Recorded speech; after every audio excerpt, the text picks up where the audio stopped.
नौकरी पेशा लोगों के लिए एक बड़ी खबर आई है।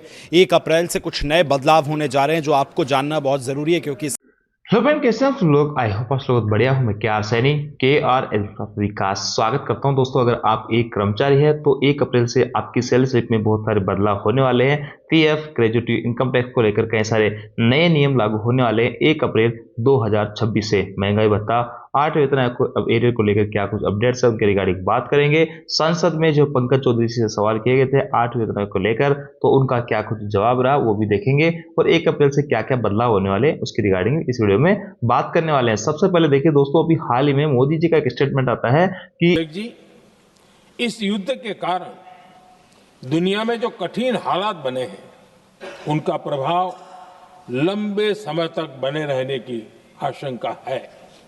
इसलिए हमें तैयार रहना होगा, हमें एकजुट रहना होगा।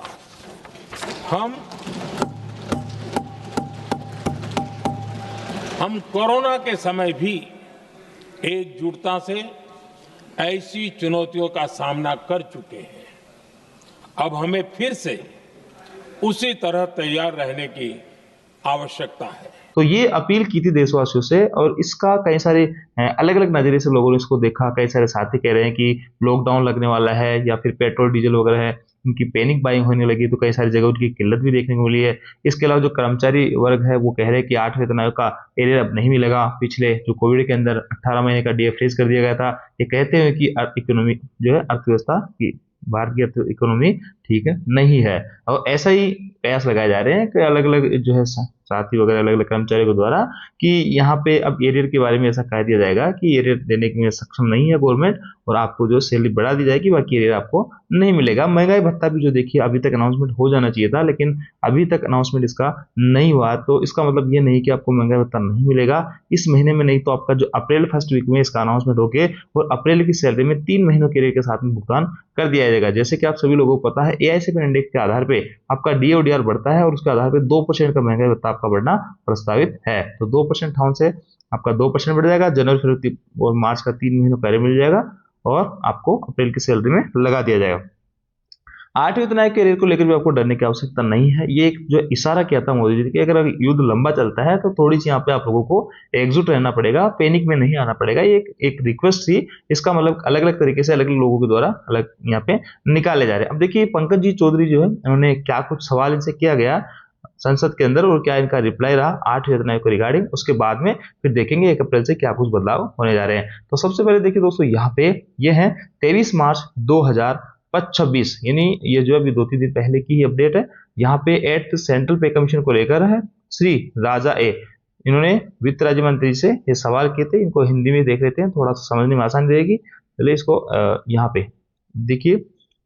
8वां केंद्रीय वेतन आयोग सीपीसी श्री राजा ए, इन्होंने वित्त मंत्री जी से सवाल किया था कि क्या 8वें केंद्रीय वेतन आयोग सीपीसी के लिए अध्यक्ष और सदस्यों की नियुक्ति हो चुकी है, और यदि हाँ तो उनकी वर्तमान स्थिति क्या है। अगला सवाल, उक्त सीपीसी द्वारा समीक्षाधीन प्रमुख क्षेत्र में वेतनमान, वेतन भत्ते, पेंशन संरचनाओं में प्रस्तावित परिवर्तन शामिल है। सीपीसी रिपोर्ट प्रस्तुत करने के लिए प्रस्तावित समय सीमा और सरकार के द्वारा इसकी सिफारिशों के लिए कार्यान्वयन के लिए प्रस्तावित रोड मैप, और क्या सरकार ने केंद्रीय बजट पर सीपीसी सिफारिशों को लागू करने के राजकोषीय प्रभाव का कोई आकलन किया है। यदि हाँ तो उसका विवरण प्रस्तुत किया। बहुत इंपॉर्टेंट सवाल यहाँ पे जो किए गए थे ये राजा जी के द्वारा 8वें वेतन आयोग को लेकर, और इनका रिप्लाई वित्त राज्य मंत्री जो है पंकज चौधरी जी ने रिप्लाई किया है। देखिए कैसे गए 3 सवाल थे, उनका इन्होंने रिप्लाई किया है। इसकी सरकार 8वें केंद्रीय वेतन आयोग सीपीसी के गठन के लिए दिनांक 3 नवंबर 2025 का संकल्प अधिसूचित किया है। साथ ही अध्यक्ष और सदस्यों की नियुक्ति भी हो चुकी है। जैसे कि आप सब लोगों को पता है, रंजना जो देसाई जी है वो इनकी यहाँ पे अध्यक्ष रहने वाली है। तो केंद्रीय सरकारी कर्मचारियों के वेतन भत्ते, पेंशन आदि जैसे विभिन्न मुद्दों पर अपने गठन के 18 महीनों के भीतर अपनी सिफारिशें प्रस्तुत करेगा। तो इनका गठन हुए लगभग 3-4 महीनों का समय हो गया है, तो अभी 14 महीने का समय इनके पास में लगभग और बचा है।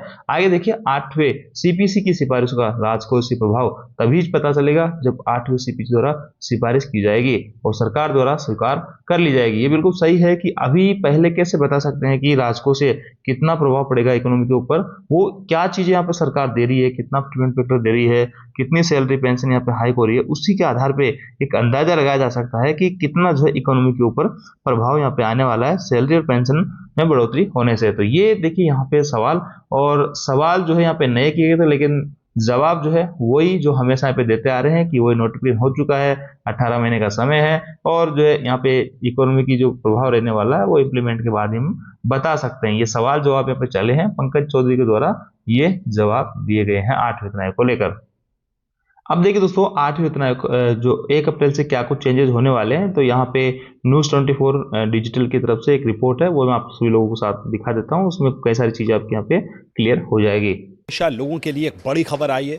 1 अप्रैल से कुछ नए बदलाव होने जा रहे हैं जो आपको जानना बहुत ज़रूरी है, क्योंकि इसका सीधा असर आप पर, आपकी जेब पर पड़ सकता है। अप्रैल से जो नया वित्तीय वर्ष शुरू होने जा रहा है, इस दौरान वेतनभोगी कर्मचारियों के पे स्लिप में कुछ बदलाव देखने को मिलेंगे। दरअसल 1 अप्रैल 2026 से नया आयकर अधिनियम 2025, न्यू इनकम टैक्स एक्ट 2025 और नया लीवर कोड लागू होने जा रहा है। इससे आपको सैलरी स्ट्रक्चर और टेक होम सैलरी में कुछ महत्वपूर्ण बदलाव देखने को मिलेंगे। क्या बदलाव होंगे? तो नए लेबर कोड के मुताबिक आपकी बेसिक सैलरी जो टोटल सीटीसी होता है उसका 50% होना चाहिए। आपकी बहुत सी कंपनियां टैक्स बचाने के लिए बेसिक सैलरी को कम रखती हैं और HRA, ट्रैवल अलाउंस और स्पेशल अलाउंस जैसे भत्तों को 70 से 80% तक बढ़ा देती हैं। लेकिन अब नए नियमों के मुताबिक सभी भत्तों को मिलाकर टोटल सैलरी के 50% से ज़्यादा नहीं रख पाएंगी। अब चूंकि आपके पीएफ और ग्रेजुएटी का कैलकुलेशन आपकी बेसिक सैलरी के आधार पर होता है, इसलिए अगर बेसिक पे बढ़ेगा तो आपका रिटायरमेंट फंड और उसका आपका कंट्रीब्यूशन जो है वो भी अपने आप ही बढ़ जाएगा।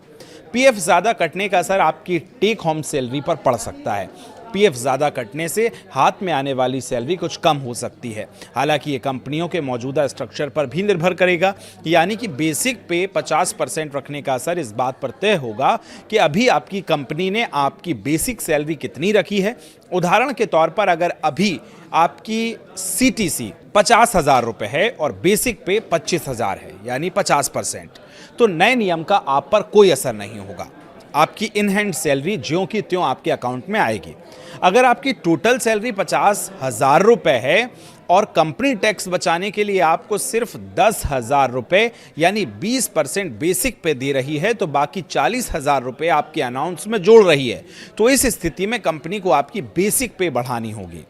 बेसिक सैलरी बढ़ने से कुछ मामलों में टैक्स की देनदारी बढ़ सकती है। इनकम टैक्स नियम के मुताबिक आपको मिलने वाली HRA छूट आपकी बेसिक सैलरी पर बेस्ड होती है। बेसिक सैलरी बढ़ने पर आपके किराए से घटने वाला हिस्सा बेसिक पे का 10% जो होता है वो बढ़ जाएगा। इससे HRA की टैक्स छूट कम हो जाएगी। यहाँ ध्यान में रखने वाली बात यह है कि पुरानी टैक्स व्यवस्था अभी खत्म नहीं हुई है। जिनकी सालाना इनकम 10 से 30 लाख रुपए के बीच है, जो मेट्रो सिटीज़ में रहते हैं और जिनका किराया ज़्यादा देना पड़ रहा है या होम लोन ज़्यादा अमाउंट में कट रहा है, तो 80C और NPS जैसी स्कीम्स का फ़ायदा टैक्स बचाने के लिए कर सकते हैं। नया टैक्स रिजीम चुनने वालों के लिए टैक्स बढ़ने का डर कम है, क्योंकि न्यू टैक्स रिजीम के तहत 12.75 लाख तक की फ्री इनकम टैक्स फ्री है। नए रिजीम में HRA या अन्य भत्तों पर छूट नहीं मिलती है। इसमें 75,000 रुपये के स्टैंडर्ड डिडक्शन मिलाकर 12.75 लाख सालाना कमाने वालों को शून्य टैक्स देना होता है। ऐसे में बेसिक सैलरी बढ़ने से आपका टैक्स कैलकुलेशन पर कोई बुरा असर नहीं पड़ेगा। तो 1 अप्रैल से ये आपकी सैलरी स्ट्रक्चर में एक बड़ा बदलाव होने जा रहा है। इस पर आप क्या सोचते हैं, कमेंट करके ज़रूर बताइएगा। फिलहाल शुक्रिया।